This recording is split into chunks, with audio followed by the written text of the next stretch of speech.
ওমরের খেলাফত চলতেছে, হঠাৎ দেখেন হযরত ওমর দুই বড় এক ব্যক্তি দুইজন একটা বাচ্চা বালককে নিয়ে আসতেছে, ঢেসরায় টানতে টানতে আদালতে। ওমর বলে, এই বালকটাকে কেন নিয়ে আসছো? দুই ব্যক্তি বলে, আমরা বিচারের দাবি নিয়ে আসছি। কি বিচার? বলে, এই বালক আমার আব্বাকে মেরে ফেলেছে। খেয়াল করেননি, আমার আব্বাকে মেরে ফেলেছে। ওমর ডাক দিয়া কয়, রে বালক, এই দুই মানুষ ভাই, ওর বাবারে মারছো কিনা? বলে, হ্যাঁ মেরেছি, তবে আমি ইচ্ছা করে মারি নাই।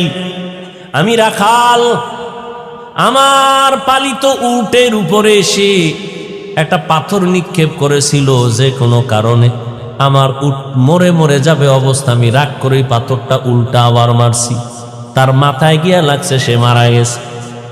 ওমর বললেন, এখন তোমার ফয়সালা হয়ে যাবে। কি হবে? তোমার গর্দান উড়ায় দিতে হবে, এটাই ফয়সালা। বালক কয়, আমারে 3 দিনের একটু সময় দেন, আমার একটা মনের আশা। বলে, কি? বলে, আমার এক ভাই আছে বাড়িতে, গোপন জায়গায় আমার কিছু সম্পদ আছে, আমার ভাই জানে না, আমি গিয়া সম্পদটা ভাইয়ের হাতে বুঝাইয়া এরপরে চলে আসব। কয়দিন? 3 দিন। ভালো করে খেয়াল করেন, 3 দিন।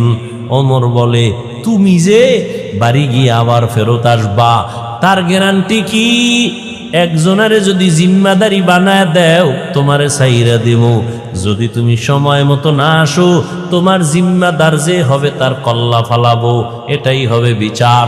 এবার বালক ডাক দিয়া কয়, আমার ভাই কাছে আমানতটা দিয়ে আসবো। একজন জিম্মাদার কে আছে এই আদালতে? কেউ দাঁড়ায় না, কেউ রাজি হয় না। শেষ পর্যন্ত নিরুপায় বালক, এবার তাকে ফাঁসির মঞ্চে নিয়ে যাবে। হঠাৎ খলিফাতুল মুসলিমিনের পেছন থেকে একটা হাত উঁচু হয়ে গেল। কে হাত উঁচু করেছেন? রহমতের নবীর কলিজার এক সাহাবী আবু যর গিফারি রাদিয়াল্লাহু আনহু ডাক দিয়া কয়, খলিফাতুল মুসলিমিন, এই বালকের ছেড়ে দেন, আমি জিম্মাদারি নিলাম। এবার আবু যর জিম্মাদার হয়ে গেলেন। 3 দিন পরে বালক আসবে, না আসলে আবু যরের কল্লা যাবে। একদিন চলে গেল, বালকের খবর নাই। দ্বিতীয় দিন চলে গেল, বালকের খবর নাই।